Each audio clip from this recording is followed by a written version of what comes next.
Open source থেকে আমরা পেয়েছি। এই সংক্রান্ত দালিলিক প্রমাণাদি আমরা সংগ্রহ করছি। এই বাড়িটির মূল্য আলোচ্য মামলায় এখনো অন্তর্ভুক্ত হয়নি।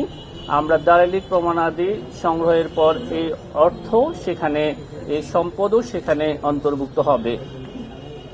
এছাড়া আরো যদি এই দুটো মামলায় আরো যদি স্থাবর অস্থাবর সম্পদ দেশে এবং দেশের বাইরে যদি পাওয়া যায়, সেগুলো আলোচ্য মামলায় অন্তর্ভুক্ত হবে।